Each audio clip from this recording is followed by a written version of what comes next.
terkhusus bagi para dai sekarang adalah orientasi dalam berdakwah itu adalah apa yang saya punya saya sampaikan. Itu menjadi problem. Kenapa? Karena tadi terkadang masyarakat itu tidak membutuhkan hal itu. Makanya kita ingin mencoba untuk merubah orientasi dakwah, bukan apa yang saya punya saya sampaikan, tapi apa yang mereka butuhkan kita penuhi. Jelas ya sebetulnya MUI itu kan kita kan memiliki panutan bahwa dalam urusan keagamaan terkhusus di Indonesia itu MUI pada Munas ke-7 tahun 2005 itu memfatwakan bahwa pernikahan beda agama itu haram dan tidak sah. Mutlak Ustaz, maksudnya. Mutlak. Itu sudah mutlak meskipun memang dalam perdebatan madhab itu dan perdebatan fikih khususnya memang ada perdebatan apakah misalkan kalau laki-lakinya muslim sedangkan perempuannya itu ahli kitab seperti apa di sana. Kalau toh misalkan nanti hidup setelah kematian itu tidak ada. Tidak ada. Kita yang beragama nggak rugi-rugi amat gitu loh. Tapi kalau ternyata kehidupan setelah kematian itu ada atau surga itu ada, mereka yang masalah gitu loh. Iya betul. Selamat datang di MC Podcast. Mencerahkan, mencerdaskan. Assalamualaikum Ustaz. Waalaikumsalam warahmatullahi Kef hal Ustaz? Alhamdulillah, tamam. Alhamdulillah. Insyaallah. Ustaz nih, Masya Allah terkenal nih Ustaz. Enggak lah, belum. Namanya lagi naik nih Ustaz. Masya Allah. Ana lihat dari Instagram antum nih lagi banyak story-nya tuh repost atau tag sama pemuda-pemudi. Lagi banyak ngisi kajian di mana aja nih Ustaz? Ada beberapa masjid lah ya, terutama di Jakarta karena saya mencoba untuk menyeimbangkan gitu kajian yang ada di masyarakat perkotaan sama yang masyarakat yang ada di pinggiran Jakarta. Masya Allah. Jadi supaya kita bisa tahu bahwa ulama itu nggak boleh selalu berada di Menara Gading, tapi dia pun juga harus terjun langsung di masyarakat. Masya Allah, benar. Kita itu mau manggil Ustaz Izzuddin dari kemarin ini susah. Alhamdulillah pada malam hari ini kita suatu kehormatan bagi kita bisa Ustaz Izzuddin bisa hadir bersama kita. Ahlan wa sahlan. Ustaz, omong-omong kalau saya lihat arahnya ini Ustaz, antum kan banyak ngisi kajian terkhusus ke banyak generasi pemuda. Kalau bisa dibilang zaman sekarang Gen Z ya Ustaz. Iya. Emang itu antum lebih difokuskan ke situ atau emang dari niat antum sendiri atau gimana Ustaz? Ya, karena gini, sebetulnya latar belakang saya itu kan di ilmu syariah, ya terfokus memang fikih sama usul fikih. Iya. Sekaligus juga pembahasan mengenai akidah juga saya geluti di sana. Namun memang yang menjadi problem itu adalah terkhusus bagi para dai sekarang adalah orientasi dalam berdakwah itu adalah apa yang saya punya saya sampaikan. Itu menjadi problem. Kenapa? Karena tadi terkadang masyarakat itu tidak membutuhkan hal itu. Makanya kita ingin mencoba untuk merubah orientasi dakwah, bukan apa yang saya punya saya sampaikan, tapi apa yang mereka butuhkan kita penuhi. Iya benar. Jadi itu adalah dua hal yang berbeda, sehingga dari situ akhirnya kita tahu bahwa problem masyarakat ya dari berbagai macam lintasan di situ ada yang dari pemuda maupun dari ibu-ibu atau bapak-bapak. Kita lihat dari sisi psikologis, dari sisi pendekatan apa yang paling tepat bagi mereka, dan terkhusus memang untuk anak-anak muda ini memang problemnya cukup banyak ya, dalam mempertanyakan tentang ketuhanan lah ya, problem permasalahan ekonomi, lalu problem permasalahan mental. Nah ini bagaimana kita bisa menerjemahkan makna dari Al-Quran dan menerjemahkan makna dari hadis sehingga mereka merasa bahwasanya Al-Quran itu gue banget loh. Nah, hadis itu gue banget gitu. Jadi mereka bisa merasa nyaman bahwa ya kehidupan saya ini adalah kehidupan Al-Quran di situ. Kehidupan saya itu harus sesuai dengan hadis, tidak mengikuti tren-tren yang di luar sana yang justru menjerumuskan mereka. Gitu. Iya, betul. Apalagi lihat zaman sekarang ini, kalau kita ngikutin medsos ya, segala media sosial, kan ramai di situ kayak apa ya, bisa dibilang hal-hal yang menyimpang, dan emang yang paling banyak di media sosial itu anak-anak muda. Salah satunya lagi rame nih, masalah nikah beda agama. Masya Allah. Ya. Menurut antum gimana nih Ustaz? Jelas ya sebetulnya MUI itu kan kita kan memiliki panutan bahwa dalam urusan keagamaan terkhusus di Indonesia itu MUI pada Munas ke-7 tahun 2005 itu memfatwakan bahwa pernikahan beda agama itu haram dan tidak sah. Mutlak Ustaz, maksudnya? Mutlak. Itu sudah mutlak meskipun memang dalam perdebatan madhab itu dan perdebatan fikih khususnya memang ada perdebatan apakah misalkan kalau laki-lakinya muslim sedangkan perempuannya itu ahli kitab seperti apa di sana. Perdebatan ada di sana, namun dari hasil Munas tadi bahwa qaul yang mu'tamad dan melihat dari perspektif maqasidus syariah, bahwa dalam perspektif hukum itu kan bukan melangit terus. Karena problem kita itu adalah ketika melihat syariat, ketika melihat hukum Allah, ketika melihat Islam itu selalu melangit, tapi tidak membumi. Nah, maka dari itulah ulama membuat satu perspektif dan membuat satu kaidah lah ya, semacam kaidah yang disebut sebagai maqasidus syariah, bagaimana bisa menerjemahkan ayat-ayat Al-Qur'an yang sangat tinggi ini, hadis-hadis ini itu agar bisa sesuai dengan kehidupan masyarakat dan agar masyarakat itu tidak liberal juga di situ. Karena jika peluang ini dibuka, ini akan jadi bahaya sekali. Maka dari itulah kenapa melihat dari segala macam variabel, bukan sekedar dalil lalu perkataan ulama, bukan sekedar itu. Tapi bagaimana melihat konteks masyarakat seperti apa. Maka lahirlah kaidah darul mafasid muqaddamun ala jalbil masalih, meninggalkan sesuatu yang madharat gitu ya, yang bisa membuat kesulitan, itu lebih diutamakan daripada menggapai kemaslahatan. Mungkin kita bisa maslahat menggunakan pendekatan dalil, pendekatan perkataan ulama, itu mungkin kita bisa maslahat secara akhirat. Tapi apakah nanti umat Islam akan menjadi lebih baik lagi? Apakah nanti umat Islam atau masyarakat itu akan bisa taat kepada syariat itu dengan baik? Nah, itu kan belum tentu. Makanya para ulama itu menggunakan pendekatan fatwa di sana. Makanya banyak sekali kitab-kitab ulama, misalkan tentang Sina'atul Ifta, bagaimana cara membuat fatwa tadi. Sina'atul Ifta. Maka ya tadi pendekatan fatwa bukanlah pendekatan sekedar dalil dan perkataan ulama saja, tapi bagaimana melihat konteks masyarakat pada saat itu dan bisa menjawab problem masyarakat sehingga Islam itu tetap bisa tertanam dalam dirinya gitu. Salah satunya berkaitan dengan nikah beda agama. Nah, ini makanya para ulama terkhusus MUI memfatwakan mutlak tidak boleh sama sekali, karena nanti tadi akan dimain-mainkan. Sekarang betul. Banyak sekali justru ada beberapa ustadz-ustadz yang memperbolehkan, akibatnya tadi mempermainkan masalah agama, mempermainkan masalah pernikahan tadi.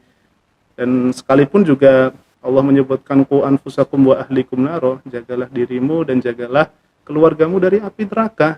Maka otomatis kalau toh orang berbeda agama, nikah beda agama nih. Maka kan otomatis salah satunya ini kan tidak sesuai dengan landasan Islam. Artinya dia tidak mengikuti ajaran Islam lah. Dia seorang yang kufur, bahasanya seperti itu.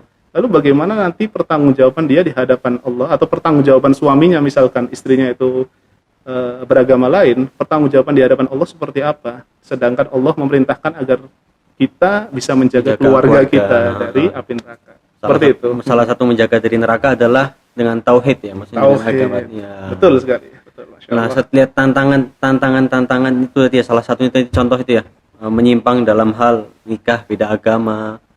Nah, tantangan zaman sekarang nih, pemuda-pemuda, mental mereka gimana? Kan antum ini biasa bersenggolan dengan pemuda nih dakwahnya. Ya antum merasa gimana, Ustaz? Ya, jadi gini. Problem terbesar memang itu berawal atau berkiblat dari sebuah pemikiran. Mental seseorang itu keliru atau bermasalah kalau dia salah dalam berpikir terhadap hakikat hidup ini. Misalkan saya ambil contoh tentang problem masyarakat muda saat ini. Masyarakat muda sekarang ini mereka banyak sekali yang akhirnya mempertanyakan agama, ya. Akhirnya mereka terjun atau masuk ke dalam ateisme. Bahkan menurut data di tahun 2017, sekitar 450 sampai 500 juta jiwa di seluruh dunia itu mereka menganut ateisme dan menganut agnostisisme. Ya, dia agnostik lah gitu. Artinya dia udah nggak percaya lagi sama dengan Tuhan. Ini kan menjadi problem. 2017 itu sudah mencapai angka hampir 500. Lalu sekarang sampai kapan lagi gitu kan? Kalau sekarang ini bagaimana? Artinya ini bisa menjadi ancaman bagi agama-agama yang lain di situ. Nah, maka pemikiran, kalau saya melihat dari berbagai macam riset ya, bahwa seorang bisa ateis atau banyaknya ateisme itu disebabkan salah satunya itu adalah karena faktor ekonomi. Ya, faktor ekonomi. Dan yang kedua itu adalah tentang faktor sekuler. Dia itu sekuler dalam arti dia membedakan antara agama dengan keduniaan. Ya. Jadi gini, betul. Paham. Maksudnya seperti apa? Maksudnya gini, Aiman. Seseorang ketika dia sudah membedakan antara agama dengan kehidupan, dia akan beranggap bahwa yang menjadi penentu kehidupan ini itu adalah manusia, bukan Allah Subhanahu wa taala lagi. Iya. Nah, kalau memang manusia itu adalah seorang, ya dia adalah subjek dari atau pelaku di dunia ini. Namun, apakah manusia itu sebagai penentu? Tidak. Karena manusia itu, ya penentunya itu adalah Allah Subhanahu wa taala. Fadzakir innama anta mudzakir. Kamu cuma bisa ngasih tahu aja gitu. Iya, Tapi penentunya siapa? Allah Subhanahu wa taala. Nah, pemikiran orang-orang yang sekuler tadi yang mencoba untuk membedakan antara agama dengan keduniaan, mereka beranggapan bahwa tadi dengan pemikiran ini, saya sebagai seorang manusia sudah tidak butuh Tuhan lagi. Mengapa? Karena kita lihat bahwa orang-orang kaya sekarang dipersepsikan sebagai orang yang kalau saya mau berusaha maka saya kaya. Jadi betul, kaya itu karena usaha. Padahal kalau dalam konsep Islam kan dibalik, bahwa kamu kaya, kamu bisa berusaha semaksimal mungkin, tapi ketentuan atau yang menentukan kamu itu kaya atau tidak itu Allah Subhanahu wa taala gitu. Itu kan berasal dari pemikiran tadi, materialisme juga di sana. Makanya kalau saya biasanya saya itu kalau di dalam kajian, atau mungkin ini saya buat pertanyaan juga lah buat Aiman lah ini. Ini seringkali saya sampaikan ke kajian-kajian itu. Coba, masa keemasan Islam atau masa kejayaan Islam itu terjadi pada masa apa? Atau Umayyah kah, Abbasiyah, atau apa begitu? Coba. Kalau di masa Umayyah, ini masa kejayaan gimana, Ustaz? Maksudnya daerahnya yang luas atau? Nah ya, enggak. Artinya gini, ketika Aiman mendengar bahwa masa keemasan Islam itu kapan gitu? Itu. Ya, Abbasiyah sih. Abbasiyah kan? Harun ar-Rasyid. Hampir mayoritas orang menjawab itu. Tapi saya katakan itu salah. Oh, kenapa, Ustaz? Karena gini, coba sebutkan alasan kenapa Aiman tadi memilih Abbasiyah, coba. Karena ya satu, luas wilayah, kan lihat luas wilayah ya. Dari Umayyah Abbasiyah pasti lebih luas. Kemudian keilmuan. Apalagi zamannya Harun ar-Rasyid nih. Sampai ada anak-anaknya Harun ar-Rasyid siapa tuh buat perpustakaan segala. Masya Allah. Iya. Tapi coba perhatikan, alasan-alasan itu kan kaitannya dengan apa? Kaitannya dengan materi kan. Iya, kan. Artinya perluasan wilayah ya, atau bangunan atau kekuatan ilmu ya, ilmu yang lahir pada saat itu banyak sekali berkaitan dengan ilmu-ilmu duniawi. Kita tidak mengatakan bahwa Abbasiyah itu bermasalah, tidak. Tetap itu adalah sumbangsih terbesar ya masyarakat Abbasiyah saat itu untuk kejayaan umat Islam. Iya. Tapi ketika kita menganggap bahwa Abbasiyah itu adalah sebagai pusat atau masa terbesar atau masa keemasan Islam, dengan alasan bahwa perluasan wilayah karena bangunan di sana luar biasa dengan peningkatan ilmu yang begitu luar biasa, itu dilihat dari perspektif materi. Padahal Rasulullah bilang khairul quruni qarni tsumma alladziina yalunahum tsumma alladziina yalunahum. Sebaik-baik masa itu adalah masaku. Lalu masa setelah aku dan masa setelah aku. Nah, maka kalau berkaca daripada hadis ini, sebetulnya masa keemasan atau ya masa dikatakan emas itu berdasarkan keimanan orang yang hidup pada saat itu. Iya, betul. Nah, betul. Maka Abbasiyah itu lahir ya karena apa? Karena bimbingan keimanan yang ada pada zaman Rasul, lalu di masa setelahnya sampai hingga Abbasiyah. Iya. Artinya gini, orang seringkali terjebak ketika berbicara tentang masa keemasan itu adalah materi gitu. Padahal dalam perspektif Islam bukan materi gitu. Saya juga kena nih. Ya itulah. Makanya permainan orang-orang sekuler itu selalu di sini. Iya, dia mencoba untuk melepaskan konteks agama dalam kehidupan kita. Akhirnya orang tidak merasa pede sebagai seorang Islam itu seperti apa. Nah, artinya ketika mereka menganggap bahwa saya ini bisa sukses ya karena saya berusaha. Ya, karena saya berusaha maka saya bisa mendapatkan kesuksesan. Tapi coba kita lihat berapa banyak orang yang justru usahanya itu sudah maksimal sekali tapi ya kesuksesannya itu minim. Iya. Nah, ini berarti tandanya bahwa kesuksesan itu tidak selalu berbanding lurus dengan usaha. Gitu, Aiman. Itu salah satu problem pemikiran ya. Makanya ini kan bertumpu kepada bahwa manusia itu dijadikan sebagai penentu atau tidak. Saat orang beranggapan bahwa manusia itu adalah penentu, ya maka dia akan masuk ke dalam sekularitas tadi. Tapi kalau toh misalkan dia menganggap bahwa manusia itu adalah sebagai pelaku dan penentunya adalah Allah Subhanahu wa taala, dia berarti adalah muslim di situ. Sebenarnya perdebatan ini sudah lama. Kalau kita Aiman adalah mahasiswa syariah, pasti nanti akan belajar dalam ilmu ushul fikih. Dalam bab pertama biasanya itu akan membicarakan tentang siapa itu al-hakim, apa itu mahkum bih, apa itu mahkum alaihi. Iya. Nah, al-hakim itu adalah Allah Subhanahu wa taala. Allah SWT. Ya, lalu pembahasan mengenai usul fikih itu ada kaitannya dengan tahsin wa takbih. Yang menentukan baik dan benar itu adalah akal manusia, atau akal manusia ini bisa menentukan baik dan benar, atau baik dan benar itu di mata Allah Subhanahu wa taala saja gitu. Oh iya betul. Artinya Mu'tazilah itu beranggapan bahwa baik akal manusia itu mampu untuk mengetahui benar dan salah. Nah, Mu'tazilah inilah yang akhirnya mereka beranggapan bahwa akal manusia itu bisa menentukan baik dan benar, maka pelaku dan penentu itu adalah manusia sesungguhnya. Sedangkan kita Ahlus Sunnah mengatakan tidak, bahwa yang mengetahui baik dan benar itu adalah Allah Subhanahu wa taala. Misalkan contoh perang. Dalam perang itu, coba akal manusia akan beranggapan bahwa perang itu salah. Iya pasti. Pasti kan? Salah, membunuh orang salah. Tapi apakah dalam syariat Islam perang itu selalu salah?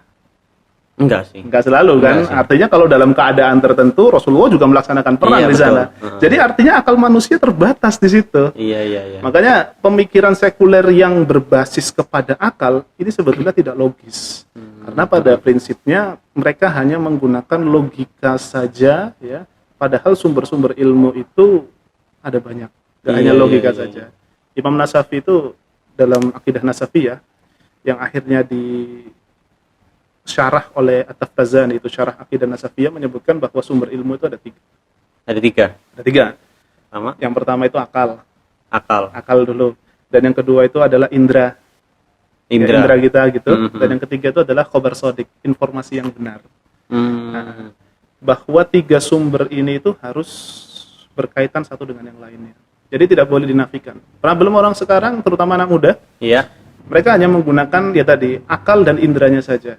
Nah, padahal Al-Imam Al-Ghazali itu di Al-Munqidh Minadh Dhalal itu menyebutkan bahwa ada kelemahan-kelemahan dari akal, ada kelemahan-kelemahan dari Indra. dan ada kelemahan-kelemahan dari informasi. Misalkan contoh, kelemahan akal adalah ketika misalkan Aiman pernah manjat gunung, pernah ya. Nah, biasanya kalau kita pernah manjat gunung itu kita akan menemukan ada kayu bakar di situ ya, ada kayu bakar di sana, artinya bekas bahwa ada orang yang pernah di situ gitu. Ada orang habis di situ, iya. Logika kita nggak pernah melihat ada orang di sana. Iya. Tapi karena ada kayu bakar tadi, logika kita akan berkata bahwa oh ternyata tadi itu ada orang di sini gitu kan. Betul. Tapi pertanyaannya adalah kita bisa tahu nggak atau akal kita bisa menjawab nggak siapa orang yang tadi di sana? Ya, enggak. Nggak bisa kan? Artinya nggak apa? bakal bisa. Dalam batas ini akal itu nggak bisa Terbatas. menjawab. Akal terbatas di situ. Maka memfokuskan ilmu hanya kepada akal itu bermasalah. Ya betul. Makanya kalau ada yang sering berretorika dengan menggunakan akal di situ, maka yang pertama kali harus kita hancurkan itu adalah tentang bagaimana batasan akal gitu. Sehingga dia bisa sadar gitu. Iya, emang banyak sih gitu sekarang. Kayak akal secara logika. Iya, banyak lah yang seperti itulah. Dan saya katakan bahwa semuanya tidak logis gitu. Kan ya. Kita bisa bantah itu dengan pendekatan ulama. Kita sudah menjelaskan tentang qawaidul akal, kaidah-kaidah dalam akal seperti apa. Lalu soal itu indra kita udah tahu lah, sangat terbatas sekali gitu kan ya. Coba bayangkan kalau kita itu bisa mendengar semua hal, betapa berisiknya itu telinga kita. Kalau toh misalkan akal kita atau ingatan kita ini bisa mengingat semua hal, betapa capeknya kita kalau kita nggak punya rasa lupa di situ. Ya artinya indra itu harus terbatas. Bukan dia memang terbatas, tapi memang harus terbatas. Harus terbatas. Nah, itu jadi maka banyaklah ya problem-problem pemikiran seperti orang-orang ateis. Ya. Ada yang bilang bahwa misalkan ya, yang kemarin sempat rame nih, yang lagi viral itu manusia itu kan baru lahir itu kan ateis. Coba gimana Aiman cara jawabnya coba? Gimana kira-kira kalau Aiman dihadapkan dengan orang-orang yang seperti ini? Manusia baru lahir itu ateis. Aduh, gimana ya? Kita jawabnya bisa pakai dalil ya, nggak bisa pakai akal ya? Apa aja? Iya kita bisa pakai dalil kan, kullu mauludin yuladu alal fitrah gitu. Iya, kita bisa pakai dalil. Iya. Kalau pakai akal gimana?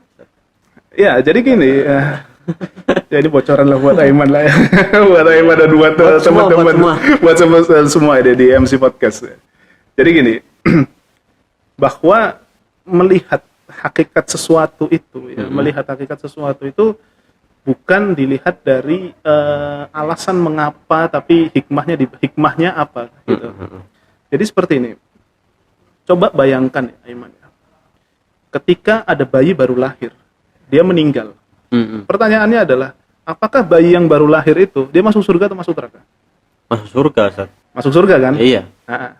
Nah, kalau toh misalkan dia itu ateis, dianggap ateis, masuk surga atau neraka ini? Jadi masalah kan? Iya, kalau misalkan dia mengatakan bahwa dia baru lahir itu adalah ateis, lalu sedangkan kehidupan setelah kematian itu harus ada, Iya, dan pasti ada. Dan pasti ada. Kalau misalkan hidup setelah kematian itu nggak ada, apa gunanya kita hidup di dunia ini Iya, gitu? benar. Orang-orang koruptor bisa korupsi semau-maunya, kalau nggak ketahuan dia tiba-tiba meninggal, ya udah enak. Ya udah, Tapi kalau misalkan konsep tadi bahwa bayi yang baru lahir itu ateis, ini gimana coba status bayi ini? Iya Mau sih. diterima di surga, dia ateis. Mau diterima di neraka, dia belum berbuat dosa, Iya, kan iya. gitu.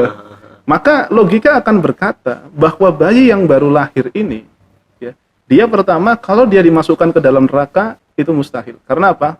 Karena pada prinsipnya ya bagaimana mungkin, ya istilahnya kalau menggunakan istilah mereka, bagaimana mungkin Tuhan akan mengazab sosok yang belum melaksanakan dosa di Iya, situ, suci. sehingga masuknya neraka itu mustahil, nggak bisa lah, logika tidak akan bisa menerima itu. Maka satu-satunya tempat itu adalah dia masuk neraka, masuk surga, afwan, dia masuk surga, dan itu menunjukkan bahwa ya Allah itu Maha Rahman di sana. Nah, di Iya, sana. betul, Makanya bayi yang baru lahir, ketika Islam menyebutkan bahwa kullu mauludin yuladu alal fitrah, itu memang sudah konsep yang sangat benar gitu. Justru kalau misalkan konsep itu dikatakan bahwa bayi yang baru lahir itu ateis, akan jadi masalah di Iya, sana. masalah besar. Akhirnya kita bisa menggunakan pendekatan akal seperti itu, kita akhirnya bisa menjawab di sana bagaimana bahwa logika-logika yang sering kali digunakan oleh orang-orang ateis, yang sering kali digunakan oleh orang-orang untuk mempertanyakan permasalahan-permasalahan fundamental ini, ya jadi terbantahkan juga. Iya akhirnya sih. gitu. Itu kalau artis ngomong bilang, saya nggak percaya surga, Apa? repot lagi nanti. Apa mereka nggak percaya surga? Nggak percaya kehidupan setelah meninggal juga. Iya, ada satu filsuf itu pernah, kalau aku tidak salah dari Prancis, saya agak lupa itu. Jadi pernah mengatakan gini, kita itu masih alhamdulillah kita itu beragama gitu. Kalau toh misalkan nanti kalau toh hidup setelah kematian itu tidak ada, kita yang beragama nggak rugi-rugi amat gitu loh. Tapi kalau ternyata kehidupan setelah kematian itu ada, atau surga itu ada, mereka yang masalah gitu loh. Iya, betul. Iya, betul, Ustaz. Iya, jadi itu jadi masalah bagi mereka. Itu adalah argumentasi yang menjebak mereka sendiri. Nah, tapi kita bisa menggunakan alasan lain lah kenapa surga dan neraka itu memang harus ada. Dan gini, memang siapapun manusianya, kalau toh misalkan menggunakan logika tidak bisa menafikan. Mereka kan meminta bukti. Coba dong kasih tahu bentuk logisnya dari kehidupan setelah kematian. Ya, karena kita bantah saja, kan selalu al-mutsbitu yutolabu bid-dalil. Ya, bahwa orang yang menetapkan itu harus diminta dalilnya. Kita menetapkan surga itu ada. Nah, tapi jangan lupa bahwasanya orang yang menafikan itu yutolabu bid-dalil juga harus diminta dalilnya. Iya. Kalau mereka tidak bisa menafikan kehidupan setelah kematian, artinya kita 50-50 kan di situ. Ya kan? Kita 50-50 di sana. Kalau sudah 50-50 di sana, maka otomatis logika ini akan terbatas untuk menjawab itu. Ya, logika itu akan menjawab itu. Ya, maka kalau logika tidak bisa, kita menggunakan indera. Indera bisa nggak? Enggak. Nggak bisa di situ. Bisa. Maka kita harus menggunakan sumber ketiga. Apa itu? Khobar sodik. Khobar sodik apa? Al-Quran, As-Sunnah, gitu. Iya, Itu betul. salah satu pendekatan lah. Ini bekal juga ya bagi teman-teman MC Podcast itu ya, agar kita bisa mempergunakan cara pandang seperti ini, agar anak-anak muda pun juga bisa tersadarkan bahwa logika yang diberikan oleh Allah Subhanahu wa taala itu jangan dijadikan untuk membunuh akal kita gitu, tapi harus bisa memanfaatkan logika ini untuk apa yang Allah Subhanahu wa taala inginkan. Apalagi ada istilah-istilah open minded. Iya, open minded di situ. Saking opennya sampai keluar ya? jalur. Itu bukan open, artinya dia menutup sebetulnya gitu. Close minded di situ. Oke, Ya. lihat perkembangan. Kalau tadi kan ini kan masalah pemudanya tadi. Ya. Kalau sekarang yang antum lihat pemuda-pemuda sekarang ini kepekaan mereka terhadap agama gimana? Ya, jadi Di gini, masa-masa seperti ini. mereka itu kan sebetulnya gini, sebab mengapa orang itu tidak peka terhadap agama ya, atau merasa kalau zaman sekarang memang anak-anak muda sekarang ya, itu kepekaan mereka itu sedikit lah, yang nggak terlalu peka-peka banget. Misalnya. Mereka menganggap bahwasanya ini adalah sebuah rutinitas saja, adalah suatu kewajiban bahwa saya harus beragama di situ. Tapi apakah saya harus menjalankan syariat agama? Itu nanti dulu. Ya faktornya bermacam-macam. Kenapa mereka itu kurang begitu peka terhadap agama? Salah satunya itu adalah karena bisa jadi karena ya tadi merasa bahwa agama itu nggak gue banget gitu. Iya. Nah makanya kita harus menerjemahkan bahwa agama ini sesuai dengan fitrah manusia. Makanya saya itu membuat sebuah tagline ya, yang biasa saya jadikan sebagai poin terpenting di dalam sebuah ajaran Islam adalah dia harus sesuai dengan fitrah manusia. Kalau toh misalkan itu tidak sesuai dengan fitrah manusia, berarti ada yang salah dalam pemahaman kita sebetulnya gitu. Nah, saya misalkan ambil contoh nih ya, bagaimana syariat Islam itu sesuai dengan kebutuhan dan fitrah manusia. Anggaplah saja zikir misalkan. Zikir. Kita ini kan alhamdulillah ya, setiap fase kehidupan kita itu punya zikirnya. Saat kita hendak melaksanakan sesuatu, kita ucapkan bismillahirrahmanirrahim. Oke. Mendapatkan sesuatu, kita mendapatkan kebahagiaan, kita ucapkan alhamdulillah. Saat kita jatuh atau kita mendapatkan musibah, kita ucapkan innalillahi wa inna ilaihi raji'un. Saat kita melihat sesuatu yang indah, kita ucapkan masya Allah tabarakallah. Saat kita merasa melaksanakan kesalahan, kita mengucapkan astagfirullahaladzim, istighfar. Nah, coba kita perhatikan dalam konteks ilmu psikologi. Dalam ilmu psikologi itu, bahwa seorang psikiater dia akan memberikan solusi kepada pasiennya saat pasien tadi sudah mengeluarkan semua unek-unek dalam hatinya. Iya. Baru setelah ketika pasiennya itu sudah lega, dia mengeluarkan semua isi dalam hatinya, maka psikiater itu memberikan solusi bahwa Anda harus melakukan ini, harus minum obat ini dan seterusnya gitu. Iya. Artinya apa? Artinya manusia ini butuh yang namanya sebuah luapan di dalam diri dia. Dia perlu meluapkan sesuatu yang apa dalam dirinya gitu. Nah, dan ketika dia meluapkan sesuatu tadi, tinggal apa yang dia ucapkan dalam lisannya, apakah kebaikan atau keburukan. Misalkan seseorang ketika dia kelingking kakinya ya, kena meja, ya, kesenggol meja, dia mau ngucapin apa di situ kan? Oh iya. Ya, dia mau ngucapin innalillahi wa inna ilaihi raji'un atau dia mau ngabsen Ragunan. Nah, itu Iya. Macam-macam. ya, tergantung. Artinya apa? Manusia butuh meluapkan sesuatu yang ada dalam dirinya, rasa yang ada dalam dirinya. Maka melihat bahwa fitrah manusia perlu meluapkan hal itu, syariat lahir di sana. Syariat memberikan alternatif bahwa untuk meluapkan kebutuhan tadi, dijadikanlah zikir-zikir tadi untuk sebagai pedoman bagi dirinya untuk meluapkan dengan cara-cara yang terbaik. Iya, betul. Saat dia misalkan mau podcast di sini, saya sama Aiman pasti ya sama-sama deg-degannya gitu kan ya pertama. Bagaimana bisa perasaan deg-degan ini itu bisa terluapkan dengan cara yang terbaik? Kita ucapkan Bismillahirrahmanirrahim. Iya, betul. Saat kita mendapatkan suatu kebahagiaan misalkan, kita kan merasa euforia banget itu. Alhamdulillah ya Allah, seneng banget gitu. Nah, saat kita bahagia tadi, kita perlu mengeluapkan kebahagiaan tadi dengan ucapan aja apa? Kita ucapkan alhamdulillahirabbil alamin. Betul. Saat kita tadi jatuh atau misalkan ada keluarga kita yang meninggal, ada seseorang yang begitu nangis-nangis, yang marah-marah, banyak hal lah.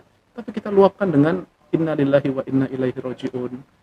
Saat kita melihat sesuatu yang indah, ya, baru berada di atas gunung, di puncak gunung, kita melihat bagaimana pemandangannya begitu indah, bagaimana kita meluapkan perasaan hati kita. Kita ucapkan masya Allah tabarakallah gitu.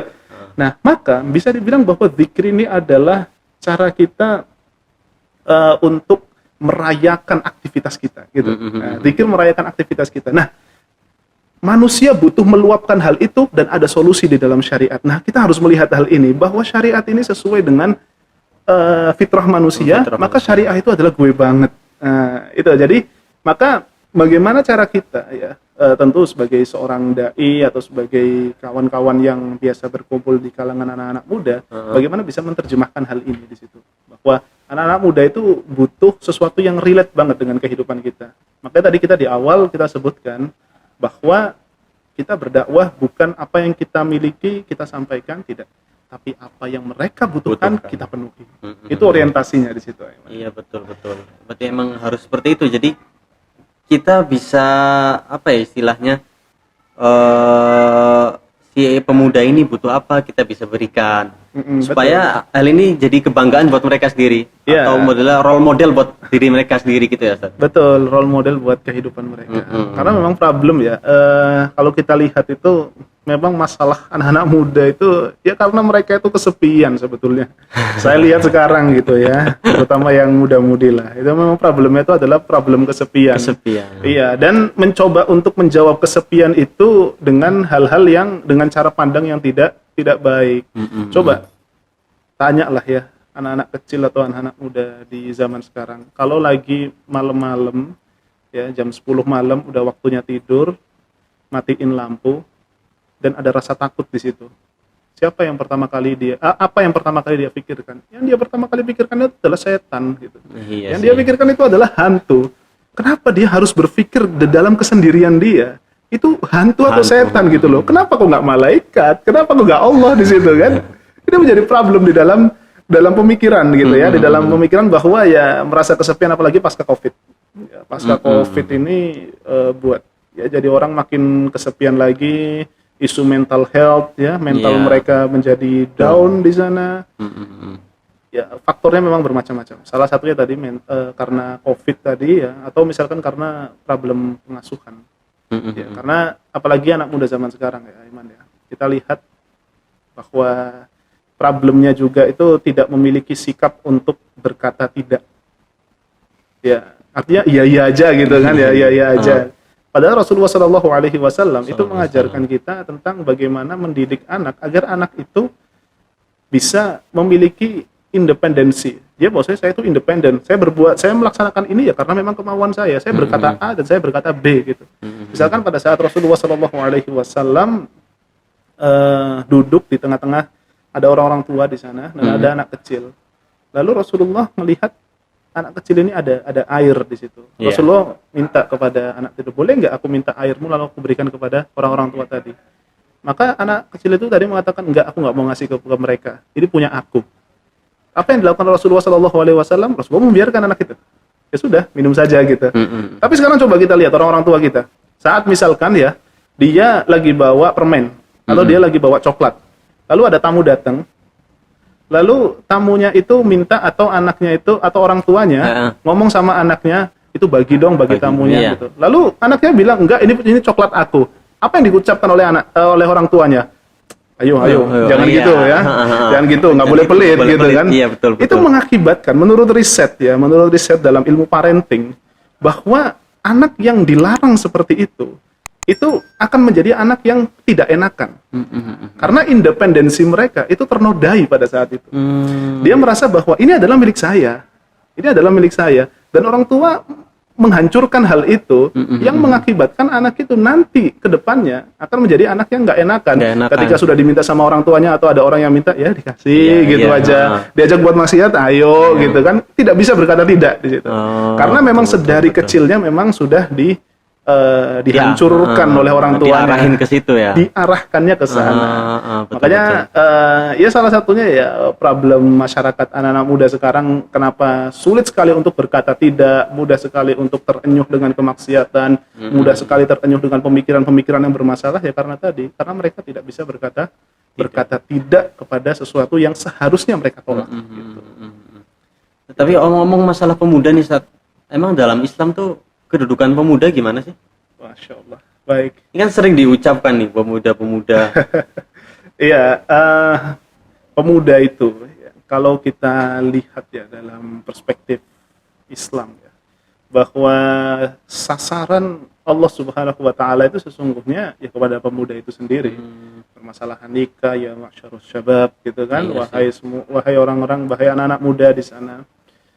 dan sasaran kepada anak-anak muda ini karena memang anak-anak muda ini yang memiliki yang mampu untuk yang menjadi generasi penerus ya, yang bisa menjadi generasi penerus untuk generasi orang-orang yang tua di sana.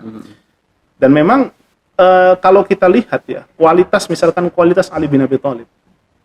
Ali bin Abi Thalib, kita mencontoh kepada salah seorang sahabat lah ya. Salah seorang sahabat seperti Ali bin Abi Thalib, beliau saat di umur 10 itu diminta oleh Rasulullah SAW atau ditawarkan Islam di situ untuk mengucapkan syahadat Ali bin Abi Thalib. Umurnya masih 10. Coba bayangkan.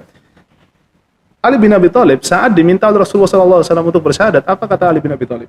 Ali bin Abi Thalib berkata seperti ini, aku nggak mau menjawab dulu, aku mau bilang sama ayahku dulu. Ayahnya itu adalah Abu Thalib, ya Abu Thalib. Coba, ini menarik. Ali bin Abi Thalib bisa berkata tidak kepada Rasulullah SAW sekalipun Rasulullah SAW itu adalah orang yang paling dicintai oleh Ali bin Abi Thalib. Nah, tadi. Artinya anak umur 10 pada saat itu sudah memiliki independensi untuk untuk memilih hal yang sangat fundamental dalam kehidupan dia. Sedangkan anak-anak kecil sekarang umur 10 tahun, Islam itu dianggap sebagai ya main-mainan gitu kan ya. Belum kebayang. Belum kebayang. Umur 20 juga ada. Umur 20 juga ada gitu kan, ya masih labil gitu kan, masih newbie banget lah.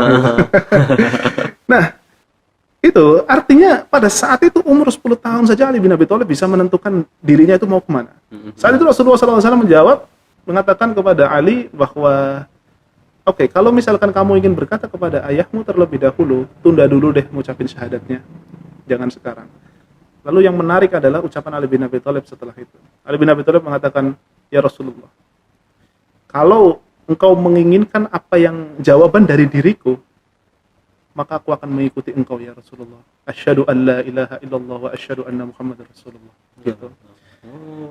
Ali bin Abi Thalib tidak menggantungkan atau ya tadi persoalan keimanan, dia sudah bisa mengetahui bahwa persoalan ini adalah sesuatu yang sangat fundamental. Dari umur 10. Dari umur 10 tahun dia sudah memiliki keyakinan bahwa ini adalah hal yang benar. Artinya apa? Artinya dia memiliki sebuah kesadaran bahwa persoalan tentang keimanan itu bukan persoalan yang main-main. Dia sudah tahu mana yang hak dan mana yang batil. Dia sudah tahu mana yang fundamental bagi kehidupan dia, mana yang tidak. Nah, problem anak sekarang itu, ya, itu adalah ketika mereka tidak mengetahui atau masih samar mana yang baik, mana yang buruk, mana yang menyenangkan, mana yang tidak, menganggap bahwasanya dalam ajaran Islam itu semuanya kaku gitu aja. Ajaran Islam itu banyak aturannya. Coba kalau misalkan Aiman ditanya, bagaimana ajaran Islam itu banyak aturannya, gimana cara jawabnya? Kira-kira coba. Gimana? Kita kan sering kan ya, terutama anak muda sekarang ya, nganggap bahwa repot. Ini nggak boleh, gini nggak boleh. Ini nggak boleh, itu nggak boleh. Syekh Ratib An-Nabulsi itu, Muhammad Ratib An-Nabulsi punya jawaban yang sangat menarik persoalan ini. Ini bisa buat bekal juga. Beliau menganalogikan dengan peraturan yang ada di sebuah negara. Anggap saja, saat kita mau naik mobil, syaratnya kan kita harus punya SIM A. Iya, punya SIM A. Meskipun kita punya SIM C, tapi kita nggak punya SIM A, tetap aja naik mobil nggak boleh. Boleh. Lalu saat ada lampu merah kita harus berhenti, ada lampu hijau kita boleh jalan, kita harus mengikuti marka jalan. Kalau mau nyelip itu dari kanan, nggak boleh dari kiri. Artinya ada peraturan-peraturan yang sangat mendetil, yang justru dengan peraturan mendetil tadi kita menjadi pribadi yang bebas. Kalau toh misalkan kita mau naik mobil, kita naik mobil nggak punya SIM A, kita punya SIM C aja, kita kan pasti was-was di situ. Iya. Ya, merasa was-was bahwa kalau misalkan tiba-tiba ada polisi gimana? Kalau ada kamera di atas tiba-tiba ngefoto kita bagaimana? Kita nerobos lampu merah gitu ya, lalu ada yang ngefoto bagaimana? Iya, hati nggak tenang. Hati nggak tenang di situ. Artinya kita tidak taat justru menjadi terkekang di situ. Tapi pada saat kita taat aturan, kita menjadi bebas. Iya, pertanyaannya adalah dalam urusan ini aja, ngikutin aturan itu dianggap bebas, dan tidak taat itu dianggap mengekang. Kenapa dalam urusan syariat justru aturan itu kita anggap sebagai pengekangan di sana? Iya, betul. Padahal kalau kita taat terhadap syariat Islam, justru kita menjadi pribadi yang bebas. Salah satu contoh gitu kan ya, meskipun ini sama-sama jomblo ya, tapi nggak apa-apa lah, saya kasih contoh ini lah ya. Contoh ini, kalau kita ngelihat perempuan, ngelirik perempuan yang mungkin pakaiannya minim lah, kita saat ngelirik saja gitu ya, ngelirik auratnya gitu, hati kita kan nggak tenang. Iya. nggak tenang gitu kan. Kalau dia tiba-tiba ngelihat kita gimana? Kalau tiba-tiba Iya. dia tahu gimana? Bisa ditampar kita di situ. Artinya dalam urusan ngelirik saja hati kita tuh berat banget buat ngelakuin di situ. Tapi kalau misalkan kita menggunakan cara yang halal, misalkan ada yang sudah menikah, jangankan ngelirik, lihat aja nggak apa-apa gitu Iya. kan. Nah, itu. Iya, Ini betul, menjadi pertanda bahwa larangan, justru larangan yang Allah Subhanahu wa taala berikan kepada kita itu justru membuat kita itu, atau peraturan yang Allah Subhanahu wa taala berikan kepada kita itu untuk membebaskan kita, bukan untuk mengekang kita atau membuat kita itu menjadi berat lah. Jadi ya bagi anak muda lah ya, bagi anak muda yang mungkin merasa bahwa syariat ini mengekang ya, bahwa syariat ini nggak gue banget, nggak aku banget, ya banyak-banyak belajar lah di situ. Karena ya tadi banyak sekali angle-angle yang terkadang belum kena bagi anak muda. Nah itu kita coba untuk menerjemahkan tadi ya. Jadi kita sebagai anak muda, bagaimana caranya bisa menerjemahkan hal ini ya, agar tidak melangit tapi juga bisa membumi. Di situ. Itulah pembahasan mengenai anak muda gitu. Oke, Ustaz, yang terakhir nih, pertanyaan terakhir penutupan. Insyaallah. Kita tadi udah membahas dari A sampai Z permasalahan para pemuda dan pemudi zaman sekarang. Ya. Nah, solusi dari Ustadz nih untuk masalah-masalah itu semua gimana, Ustadz? Pesan-pesan. Ya, gini. Jadi solusinya itu harus mengena kepada dua pihak. Yang pertama itu adalah bagi pemudanya, dan yang kedua itu adalah bagi para dai-nya. Oke. Saya ingin bermula dari para dai-nya terlebih dahulu.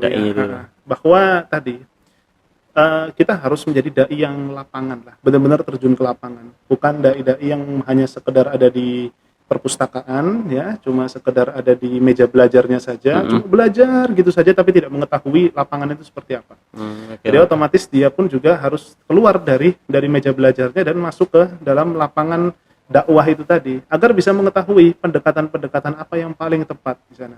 Itu benar-benar saya rasakan sekali, karena saya nih orang yang lumayan agak kuat bacanya gitu. Lumayan agak kuat bacanya, dan saya kalau belajar sampai jam 2 malam itu hal yang biasa lah ya bagi saya di situ, karena memang ada beberapa beban-beban akademis yang harus saya selesaikan di situ. Tapi saya mencoba untuk membaca banyak kitab, untuk mencoba menghafal beberapa kitab-kitab di situ. Saat saya terjun ke lapangan, mereka nggak butuh akan hal ini. Nggak butuh tuh hal itu semua. Enggak butuh gitu kan. Saya mau jelaskan tentang apa? Tentang am sama khas dalam usul fikih. Saya mau jelaskan tentang maqasidus syariah. Itu nggak kena dalam pikiran mereka, itu nggak kena. Yang mereka tahu itu adalah bahwa ya bagaimana kehidupan saya ini bisa lebih baik lagi gimana Ustadz ya. Bagaimana apa hubungan sholat dengan kebaikan saya di situ. Kira-kira inna sholata tanha 'anil fahsya'i wal munkar, sesungguhnya sholat itu dapat menghindarkan manusia dari perbuatan keji dan munkar. Itu bagaimana Ustadz? Kalau misalkan orang udah terhindar dari keji dan munkar, apa nggak perlu sholat lagi Ustadz? Misalnya pertanyaannya kayak gitu. Ya, atau misalkan ini buktinya banyak kok Ustadz orang-orang yang sholat tapi ya masih berbuat gitu keji, masih berbuat buruk di situ. Nah itu gimana? Nah artinya yang mereka butuhkan itu adalah sesuatu yang memang keseharian dia banget. Iya. Nah betul. Maka bagi para ustadz ya, atau bagi para dai, dia tadi terjunlah ke lapangan, perbanyaklah riset lapangan, riset masyarakat itu butuhnya apa di situ. Jangan-jangan selama ini yang kita agung-agungkan, jangan-jangan selama ini ilmu yang kita bangga-banggakan di situ itu justru tidak bermanfaat bagi masyarakat di sana. Betul. Ya.